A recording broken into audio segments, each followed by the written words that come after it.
Dahil sa musika, biruan at pagkuha ng larawan, umukit sa puso ng maraming Pinoy ang magagandang alaala ng makadaupang palad nila si Pope Francis. Naiiba raw siya bilang leader ng simbahan. Saksi, si Mariz Umali.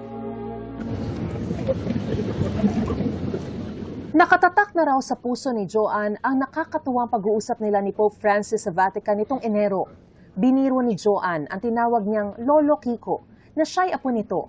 In the Philippines, diba, whenever we meet someone famous or super wealthy, we jokingly claim to be their relative. And natawa naman talaga siya. Dala ni Joanne ang zoketo bilang regalo para sa Santo Papa. Pero na-realize ko wala akong remembrance from him. So after nun, hiningi ko sa kanya ulit. Tapos natawa na naman siya. Naimbitahan namang makaawit sa International Meeting of Choirs sa Vatican noong 2018 si Dulce. Pero bago siya umalis, nagka-cancer ang kanyang ina.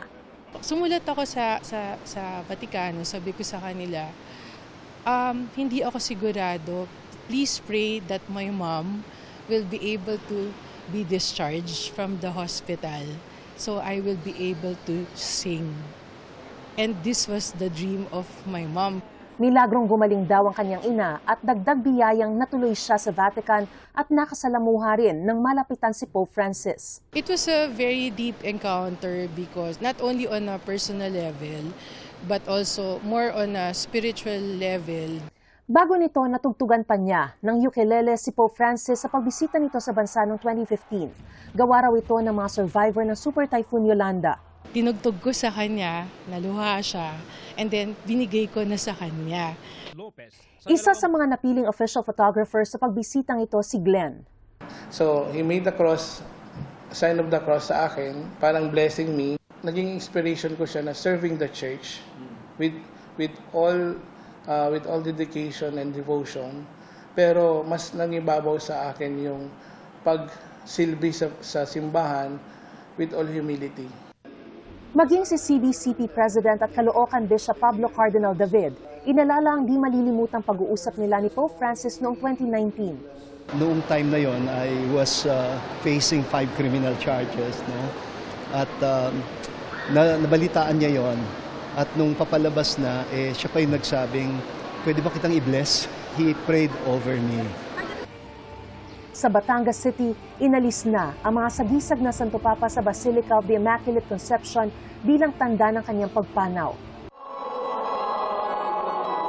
Nag-alay naman ng misa para sa kanya sa iba't ibang simbahan na dinaluhan ng mga Katoliko sa Luzon, sa Visayas at sa Mindanao. Marami sa atin ang naantig sa buhay ng tinaguriang The People's Pope na si Pope Francis. At bagamat nagluluksa ang marami sa kanyang pagpanaw, maaari naman daw siyang patuloy na mabuhay sa bawat isa sa atin sa pamamagitan ng pakikinig at pagbubukas ng pintuan sa ating kapwa. He always wanted to build bridges. And the bridges are not only between conservatives and progressives. The bridges are also between believers and unbelievers. The lovers and the haters of God. He reached out to both. Inihalin tulad ni Cardinal David ang pagiging leader ng simbahan ni Pope Francis sa nagpapastol na piniling maglakad kasama ang mga nasa laylayan. Yung mga panulat niya, mga turo niya, mga homily niya, ay talagang kakaiba. At sa tingin ko, ito yung Santo Papa talaga na nagturo sa simbahan na matutong makinig. Kasi laging ang konsepto natin ng simbahan, mga pinuno ng simbahan, pinakikinggan. Pero kung ibig nating pakinggan tayo, matuto tayong makinig. Para sa GMA Integrated News, ako si Mariz Umali ang inyong saksi. Mga kapuso, maging una sa saksi. Mag-subscribe sa GMA Integrated News sa YouTube para sa iba't ibang balita.